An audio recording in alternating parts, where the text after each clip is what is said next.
Kita akan baca Kolose pasal 2 ayat yang ke-6. Kolose pasal 2 ayat yang ke-6. Kolose 2 ayat yang ke-6. Kolose 2 ayat 6 berkata demikian, kamu telah menerima Kristus Yesus, Tuhan kita. Karena itu hendaklah hidupmu tetap di dalam Dia. Oke, saya ulang ya. Kamu telah menerima Kristus Yesus Tuhan kita. Karena itu hendaklah hidupmu tetap di dalam Dia. Saudara-saudara mungkin nggak pernah mendengar namanya si Thomas Brodnicki. Thomas Brodnicki, ya kita nggak kenal lah ya, tapi sempat bikin heboh di Amerika Serikat tahun 2011 kemarin. Bukan karena dia berhasil menemukan obat apa atau dia berhasil melakukan sesuatu pencapaian. Enggak. Dia ini jadi heboh itu gara-gara dia itu nguntitin satu nona, satu penyanyi bernama Selena Gomez. Ya. Semua berita tentang nona Selena ini itu dia ikuti. Foto dan posternya si nona dia koleksi, ya. Rumahnya sang nona dia datangin. Sudah begitu surat cinta ratusan udah dia kirimin, oke? Udah gitu konser Selena di mana-mana dia datangin itu. Jadi rumahnya didatangin, kemudian konsernya didatangin, nguntiknya sampai keterlaluan sehingga nona Selena itu jadi risih dan merasa terganggu dan terancam, akhirnya dia lapor polisi. Lah si Thomas itu akhirnya dipanggil sama polisi dan kemudian diadili. Oke. Nona Selena minta supaya ini orang masuk penjara aja karena ini kebangetan ngikutinya saya, banget-banget. Nah, tapi hakim nggak setuju. Hakim akhirnya nggak hukum penjara, cuman hakim bilang sama Thomas, kamu tidak boleh dekat-dekat dia lagi. Kalau kamu dekat-dekat dalam jarak 50 meter, kamu masuk penjara. Nah, di pengadilan si Thomas ini ngaku. Dia mengaku sudah bicara sama Tuhan tentang Selena, dia sudah lapor sama Tuhan, dia jatuh cinta sama Selena, dan dia bilang sudah diskusi sama Tuhan tentang masa depan mereka berdua nanti kalau menikah. Saudara-saudara sekalian, kata Kristen, itu berasal dari bahasa Yunani, Kristianos. Artinya pengikut Kristus. Apakah saudara dan saya, sebagai orang Kristen, pengikut Kristus, memiliki semangat yang sama seperti Thomas dalam hal mengikuti? Barangkali dia sih agak terganggu jiwanya ya. Tapi ya namanya orang jatuh cinta itu memang rada gila itu. Ya. Orang lagi jatuh cinta itu tidak kenal capek, tidak kenal lelah mengikuti yang dia cintai. Lah mungkin saudara-saudara protes sama saya, Pak Sukirno, ikut Yesus kok disamakan sama orang gila itu? Ya. Saudara-saudara, jawaban saya begini, ikut Yesus itu memang gila. Kita disuruh meninggalkan segala-galanya. Tinggalkan keluarga, terkadang tinggalkan pekerjaan dan usaha, kehilangan harta, bersedia dianiaya, lepaskan hidup nyaman dan alami kesusahan demi Yesus.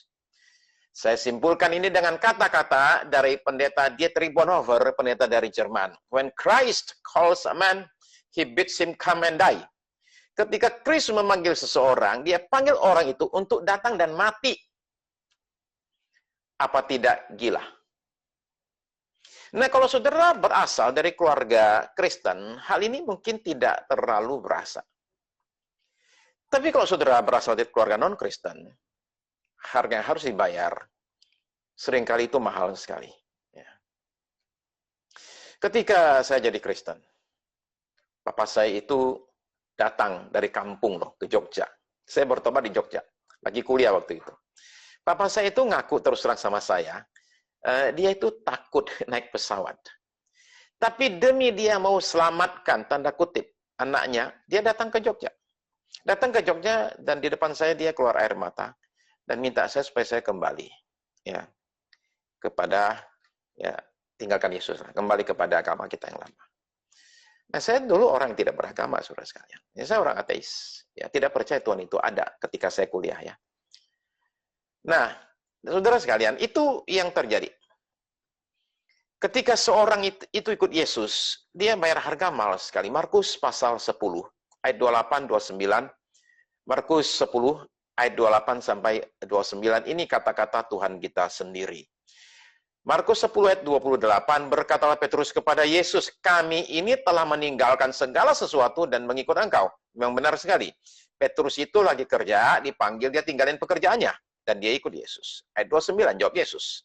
Aku berkata kepadamu, sesungguhnya setiap orang yang karena aku dan karena Injil meninggalkan rumahnya, saudaranya laki-laki atau saudaranya perempuan, ibunya atau bapaknya, anak-anaknya atau ladangnya. Mengikut Yesus itu harganya mahal sekali. Ya. Ada banyak hal, terkadang terpaksa kita mesti tinggalkan dan pilih Yesus. Mengikut Yesus adalah suatu perjalanan, suatu proses, bukan suatu peristiwa atau suatu kejadian yang satu kali terjadi. Mengikut Yesus itu bukanlah ketika kita suatu hari datang ke gereja dan kemudian mengaku kita percaya dan dibaptis. Itu bagian daripada semua itu. Tapi itu bukan segala-galanya. Itu barulah satu awal dari satu perjalanan panjang. Namanya juga mengikut, ya toh? Kata mengikut itu menggambarkan proses dan waktu. Dalam kata mengikut tersirat unsur seumur hidup. Yang mengikut itu dipanggil dengan nama pengikut. Pengikut itu mengikut seumur hidup. Dia ikut bukan hanya 2-3 bulan atau 3-4 tahun. Jadi dengan kata lain, ketika kita diminta mengikut Yesus, itu di situ ada unsur kesetiaan. Setia itu seperti apa sih? Setia itu begini loh, saudara-saudara sekalian. Pengikut sejati itu tidak takut susah. Tidak takut menderita. Tidak takut rugi, tidak takut tersisih, tidak takut dinista, tidak takut dicela, tidak takut sendirian, tidak takut kesepian. Itu pengikut sejati. Nah, ada pengikut yang hanya mau ikut ketika semuanya itu enak. Itu bukan pengikut sejati. Sebab Tuhan kita sendiri mengalami bahwa satu kali dia bicara agak keras sedikit. Ketika dia bicara itu keras, pengikutnya itu semula 5.000 lebih. Itu kabur, balik kanan semua, pulang semua, nggak mau ikut lagi. Kenapa? Khotbah keras macam begini, siapa yang bisa dengar kayak ikut? Ngapain ikut keras kayak gini? Nggak usah lah, 5.000 orang pulang, sisa cuma 12 orang. Yang 12 juga ditanya begini, ditantang. Kok kalian nggak ikut pulang? Jawaban Petrus begini, aduh Tuhan, kita tinggalin semua, mau kemana lagi? Mertua udah marah, istri sudah ngomel. Udah tinggalin semua. Ya. Jadi kita mau kemana lagi Tuhan? Ya. Asumsi saya waktu itu, Petrus mungkin belum menikah ya, barangkali. Atau sudah, saya nggak tahu. Ya. Karena dia memang kawin, karena punya mertuanya, kita dikasih tahu kapan dia kawin. Oke? Ya. Nah, saudara-saudara sekalian, itu pengikut yang sejati. Ya, dia itu ikut saat senang dan saat susah. Ya, maka saudara-saudara perhatikan, Tuhan Yesus memberikan tantangan ini. Matius 16 ayat 24. Sebagian saudara sudah sampai Matius 16, saya tahu ya. Rajin banget tuh beberapa orang. Ya, semangat. Matius 16 ayat 24 sampai 25.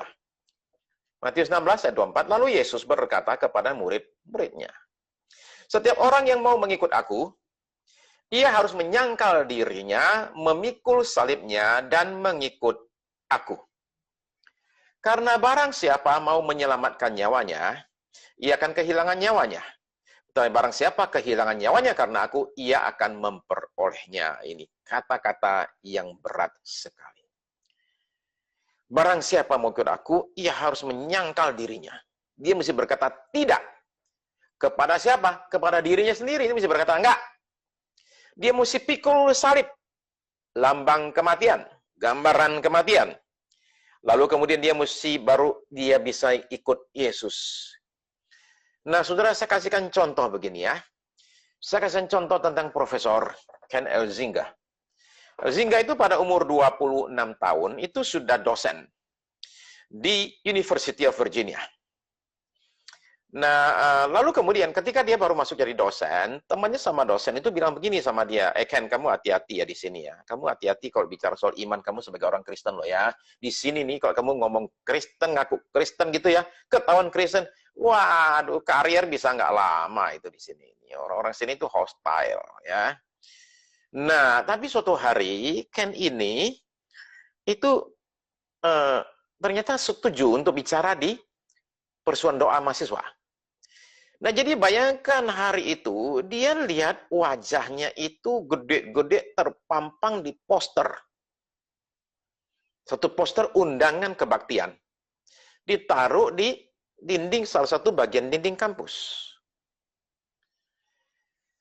Nah, si Ken ini sekarang mulai khawatir nih. Kalau teman-teman saya sama dosen, sama profesor, lihat gini, waduh, saya bisa diketawain itu. Jangan-jangan saya punya karier dipersulit itu. Ya. Malam itu, tahu nggak apa yang dia lakukan? Dari tempat tinggalnya, dia ke kampus, dan kemudian dia turunkan poster itu.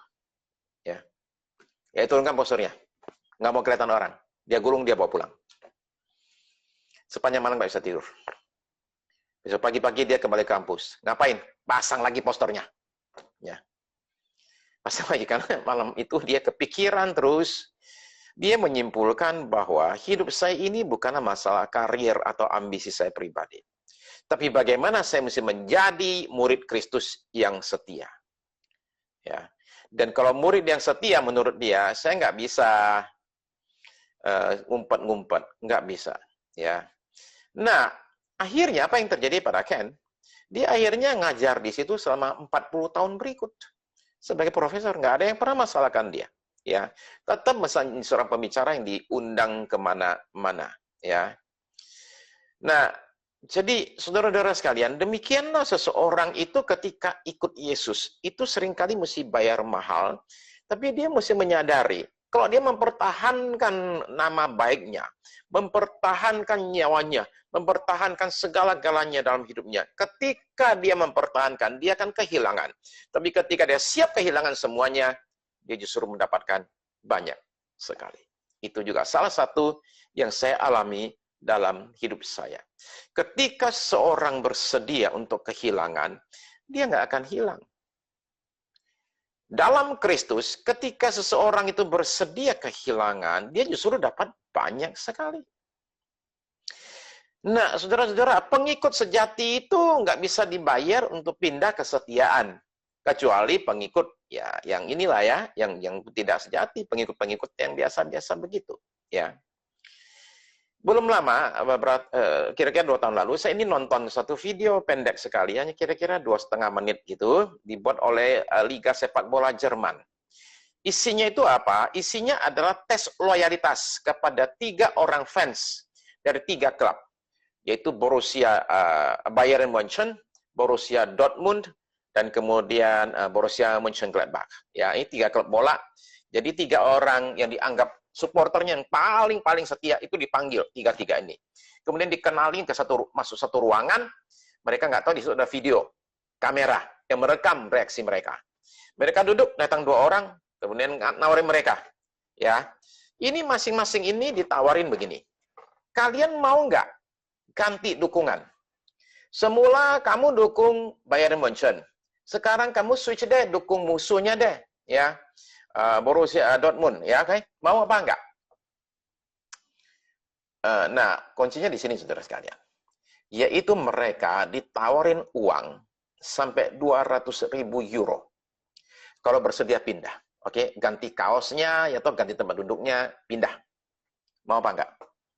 200.000 euro artinya 3,2 miliar. Hanya pindah dukungan saja. Malah yang satu ditawarin lagi, wajahnya akan dipasang, di bis, ya toh, dan lain sebagainya lah ya. Nah, mereka bertiga semua sama. Ini masing-masing bisa-bisa ketemunya. Semua sama, nolak. Ya. Mereka menolak semua, terus yang satu bilang begini, ini seperti menjual identitas saya nggak bisa melakukannya. Yang satu bilang gini, uang nggak jadi soal, ini urusan hati. Saya terlahir sebagai pendukung Mönchengladbach, tetap jadi pendukung Mönchengladbach. Satu lagi, sekali Bayern tetap Bayern. Nah, itu namanya pendukung yang sejati. Nah, begini, mereka tidak tahu, tiga orang ini nggak tahu, di luar sana, itu beberapa teman mereka diundang untuk melihat, ini orang benar nggak fans sejati. Jadi ketika mereka keluar ruangan semua, mereka kaget menemukan teman-teman mereka di situ sudah nunggu. Dan teman-temannya itu liatin mereka. Jadi ketika mereka menolak, mengatakan, nggak bisa, kita tetap aja pendukung, nggak bisa, fans nggak bisa jual beli. Ketika mereka keluar, wah teman-teman mengatakan, ini dia yang namanya fans sejati. Ya. Nah, coba saudara-saudara bayangkan ya, apa yang terjadi kalau mereka setuju untuk switch, ganti kesetiaan, ganti klub. Kemudian ketika keluar, alangkah malunya menemukan teman-teman mereka ada di situ. Dan menertawakan mereka, dan kemudian mungkin memarahin mereka. Ya, fans sejati tidak bisa dijual beli, saudara sekalian. Pengikut sejati lebih lagi. Pengikut Yesus itu harusnya juga nggak bisa dibeli, ya. Sebab kita bukan sedang bicara tentang sepak bola, tentang kesana kemari. Kita ini bicara tentang sorga atau neraka di kekekalan. Ya, maka Paulus katakan, karena itu hendaklah hidupmu tetap di dalam Dia. Tentu kita semua tahu, ada orang-orang tertentu yang karena sesuatu godaan besar bersedia meninggalkan Tuhan Yesus.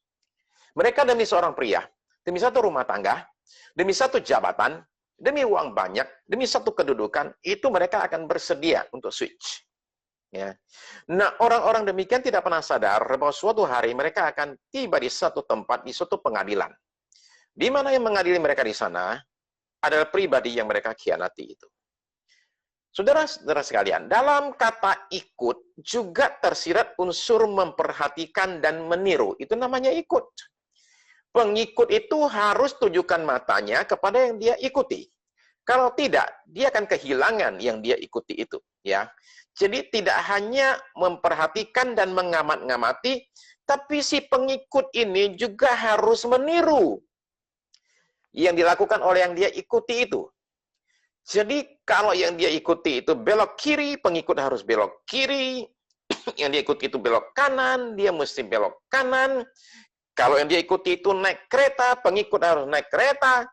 Ketika yang dia ikuti itu masuk toko, pengikut mesti masuk toko. Pendek kata begini, apa yang sasaran yang dia ikuti itu lakukan, si pengikut juga harus lakukan. Itulah pengikut yang baik. Jadi di sini ada unsur ketaatan. Jadi ketika mengikuti kita bicara ada unsur ketaatan, ada unsur ketekunan, saudara-saudara sekalian, ada unsur kesetiaan. Itu murid sejati. Ketaatan, ketekunan, kesetiaan. Nah, kita memulai pengikutan kita kepada Yesus dengan menerima Yesus Kristus sebagai Tuhan kita. Satu titik itu. Setelah itu apa? Apakah selesai sampai di situ? Jelas tidak. Baptisan saja sudah cukup belum? Tidak cukup, sekalipun itu awal. Kalau hanya satu doa saja, atau satu baptisan saja, terus kemudian sudah cukup, itu namanya peristiwa, bukan proses. Itu bukan mengikuti. Nah, kata ayat 6 tadi yang kita baca, saudara-saudara sekalian, di Kolose 2:6 tadi, katanya begini, setelah menerima Kristus Yesus, Tuhan kita diperintahkan untuk hidup tetap di dalam Dia. Nah, kata hidup di sini, kita harus hidup di dalam Dia itu, ini suatu perintah yang harus kita jalankan ya. Kita diperintahkan untuk hidup tetap di dalam Kristus. Tetap artinya selalu, terus-menerus, nggak keluar masuk, bukan Senin Kamis. Ini bicara tentang konsistensi. Ya. Jadi diperlukan suatu kekuatan dan ketekunan untuk kita bisa lakukan ini. Tapi ingat ya, pelakunya itu tetaplah kita sendiri. Dari diri kita sendiri harus ada sesuatu hal lain. Apa yang bisa bikin kita itu menjadi kuat, saudara-saudara sekalian? Apa yang bikin seseorang itu bisa bertahan, ikut seumur hidup, dan nggak pindah-pindah? Kuncinya cuma satu, yang dimiliki juga oleh Thomas Gendeng tadi itu, yaitu cinta. Jadi mesti ada unsur cinta. Mengikut Yesus haruslah melibatkan suatu unsur cinta kepada Yesus. Tanpa adanya cinta kepada Yesus, kita akan kecapean ikut Yesus. Tanpa adanya cinta kepada Yesus, kita akan kecapean ikut Yesus. Cinta memberikan kepada kita energi dan kekuatan yang diperlukan untuk kita bisa terus-menerus, konsisten alias tetap ikut Yesus. Jadi sekarang saya tanya kepada Anda sekalian pada malam ini yang berdoa, apakah saudara cinta Yesus?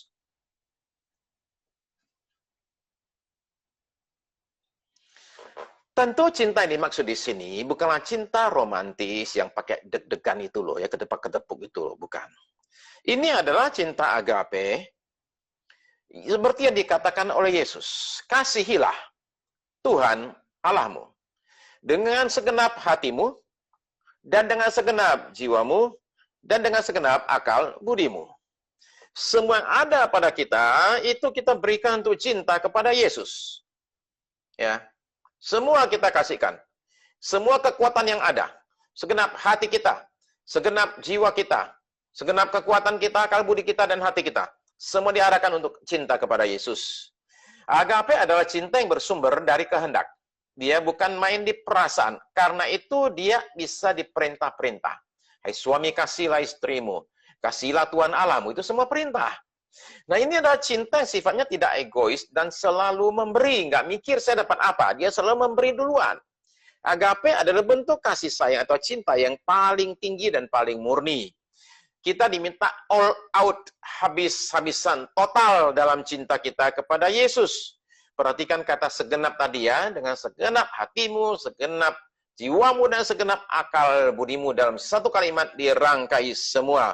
Saudara-saudara mesti cinta Yesus. Nah, mencintai Yesus itu seperti apa wujudnya? Itu ditunjukkan lewat ketaatan kita dan pengorbanan kita kepada perintahnya. Saya pernah satu kali, itu sekian tahun lalu, itu berkata demikian kepada Tuhan.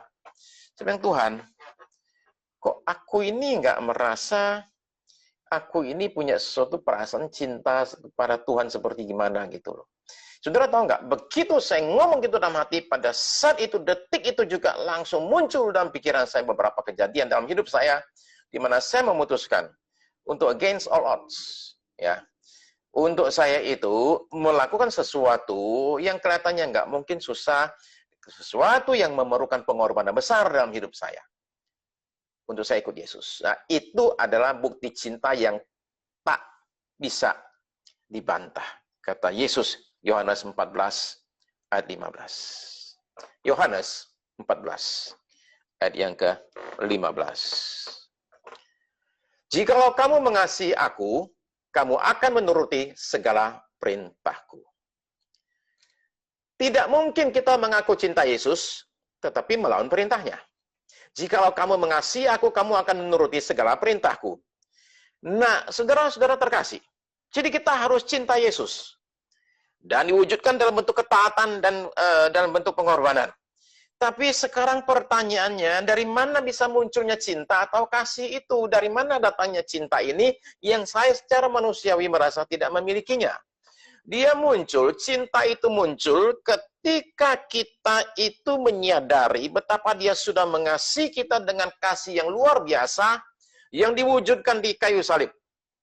Kata 1 Yohanes 4 ayat 19. 1 Yohanes 4 ayat 19. Kita mengasihi karena Allah lebih dahulu mengasihi kita. Jadi saya bisa mengasihi Allah, mengasihi sesama, karena apa? Karena dia lebih dahulu mengasihi saya. Roma 5, ayat yang ke-8. Oke? Roma 5, ayat 8. Akan tetapi Allah menunjukkan kasihnya kepada kita oleh karena Kristus telah mati untuk kita ketika kita masih berdosa. Jadi wujud nyata kasih Kristus kepada saya itu ada di mana? Simple sekali. Salib Yesus. Yesus maju ke kayu salib. Sekalipun dia sudah tahu. Salib itu seperti apa? Nah, saudara sekarang sadar, saudara sekalian, kenapa Tuhan kita ketakutan di Getsemani? Karena dia tahu persis yang namanya orang disalib itu seperti apa. Orang disalib itu ditelanjangin, kemudian dia ditaruh di paku di satu kayu, kemudian ditaruh di sana berhari-hari. Dan di sana itu dia kena panas luar biasa. Soalnya pernah nggak dijemur? Jemur berapa lama? Setengah jam pingsan kan? Pernah nggak dijemur dari pagi sampai malam? Pernah nggak dibiarin di luar rumah, di gurun pasir demikian, dan di situ saudara-saudara semalaman di situ, dalam keadaan terpaku gitu di atas kayu, saudara-saudara sekalian. Seperti apa rasanya seseorang mengalami seperti itu tidak hanya dalam waktu 1-2 menit, 1-2 jam, tapi berhari-hari. Salib itu sakit, salib itu hina sekali. Nah, saudara-saudara sekalian, Yesus itu tahu salib itu mengerikan sekali, makanya dia ketakutan. Tapi dia tetap maju ke kayu salib. Itu karena apa? Karena cinta. Yesus maju ke kayu salib, sekalipun dia bisa lari dari salib. Kuasanya masih bekerja nggak? Masih bekerja. Buktinya apa? Buktinya begini. Ada satu orang mau tangkap Yesus, kupingnya dipotong sama Petrus. Sebenarnya maksud Petrus itu adalah memotong kepalanya itu orang. Cuman sayang kurang latihan, meleset dikit, kenanya ke kuping. Oke, kuping copot. Ya, saudara perhatikan apa yang Tuhan Yesus lakukan. Dia ambil kuping itu, dia tempelkan lagi, sembuh. Oke, saudara perhatikan luar biasa. Pulih kembali, kuasa masih ada? Masih ada. Di Yohanes mereka cari Yesus. Lalu Yesus bertanya, mau cari siapa? Yesus dari Nazaret. Ini orangnya, pluk, jatuh semua. Jadi kuasa masih ada nggak? Kuasa masih ada. Bisa lolos ya? Bisa lolos. Tapi nggak mau lolos. Yesus itu menyerahkan dirinya untuk dia disalib. Saudara-saudara terkasih, saya ini merenungkan Ibrani pasal 12, ayat 2. Yang katanya Kristus itu mengabaikan kehinaan, tekun memikul salib, demi sukacita yang tersedia bagi dia, yang sekarang duduk di sebelah kanan tahta Allah. Jadi katanya Yesus itu kuat menanggung salib. Karena apa? Karena katanya dia melihat ada sukacita tersedia di depan dia. Jadi saya merenungkan ayat tersebut lama sekali. Suatu hari, saya sedang ada di Bandara Changi, tahun 90-an. Saya lagi ngantri nih, mau check-in. Saya mau check-in itu, saya lagi baca satu buku. Ya, bukunya Philip Yancey, saya masih ingat. Ya Tuhan, kenapa sih Tuhan itu lihat apa sih di depan, sukacita apa sih? Ketika bisa kuat pikul salib itu ada sukacita yang bikin kuat. Itu sukacita apa sih? Saudara-saudara saya ini lagi ngantri. Dan mendadak di pikiran saya muncul satu. Sukacita yang dimaksud adalah ketika melihat kamu itu selamat dan sembuh. Saudara kan tahu ya, saya bertobat cara gimana ya. Saya ini sakit parah sekali, depresi berat sekali. Dan akhirnya saya ke gereja, alami jamaan Tuhan, dan kemudian saya dari situ saya jadi percaya. Jadi saya sakit parah, dibawa ke gereja. Dalam keadaan sakit sekali. Ya, dan kemudian sembuh dalam satu malam. Jadi itu berarti buat saya. Jadi kata suara itu, Yesus itu kuat pikul salib demi sukacita. Sukacita apa? Melihat kamu sembuh dan selamat. Saudara tahu nggak, saya batal nggak jadi check-in. Saya jalan keluar Bandara Changi. Duduk di pinggir jalan. Dari situ saya menangis. Menangis dengan hati yang penuh dengan ucapan syukur dan terima kasih tak terhingga kepada Tuhan Yesus. Yang ketika menjelang dia mati, dalam keadaan terseok-seok pikul salib, dalam keadaan jatuh bangun sakit dan capek sekali. Dan dia berkata, aku harus lakukan ini. Aku mesti kuatkan diriku dan pikul salib ini sampai kepada kesudahannya. Supaya Sukirno Taryadi itu bisa sembuh dan bertobat.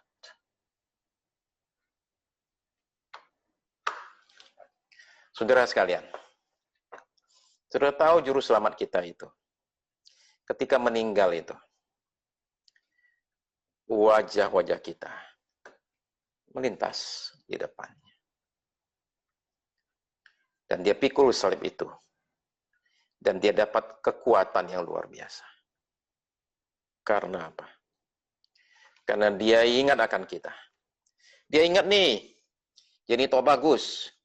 Dia ingat nih, Kenzo, Hengki Ang. Dia ingat nih, Lim Suk Chiao, dia ngeni Tikno Chandra. Semua itu dia ingat.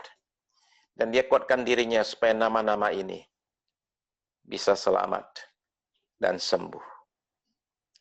Tidakkah saudara-saudara di situ melihat kasih yang begitu hebat? Tidakkah saudara-saudara bisa melihat ke salib dan berkata terima kasih Tuhan Yesus, kita punya juru selamat yang ketika mati, itu mati demi kita, memikirkan kita dalam kasih kepada saudara dan saya. Bisakah saudara melihat kasih itu? Tetapi sesungguhnya penyakit kita lah yang ditanggungnya. Dan kesengsaraan kita yang dipikulnya. Padahal kita mengira dia kena tulah, dipukul dan ditindas Allah. Tetapi dia tertikam oleh karena pemberontakan kita. Dia diremukkan oleh karena kejahatan kita. Ganjaran yang mendatangkan keselamatan bagi kita ditimpakan kepadanya. Dan oleh bilur-bilurnya, kita menjadi sembuh. Kita sekalian sesat seperti domba. Masing-masing kita mengambil jalannya sendiri. Tetapi Tuhan telah menimpakan kepadanya kejahatan kita sekalian.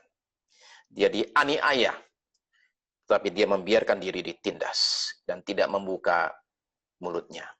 Seperti anak domba yang dibawa ke pembantaian, seperti induk domba yang keluh di hadapan orang-orang yang menggunting bulunya, ia tidak membuka mulutnya.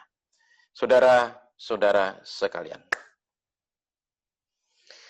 mari kita semua belajar mencintai Tuhan. Dan dengan kekuatan dari cinta kasih itu, kita bisa menjadi pengikut Kristus yang berkenan di mata Tuhan. Sehingga terjadilah kata-kata Paulus tentang kita. Kamu telah menerima Kristus Yesus Tuhan kita. Karena itu hendaklah hidupmu tetap di dalam Dia. Dalam kasih kita kepada Tuhan, kita akan bisa lakukan itu, saudara sekalian. Ya. Mari kita datang ke hadapan Tuhan, saudara sekalian. Kita mau nyatakan syukur kita, terima kasih kita kepada Dia, ya.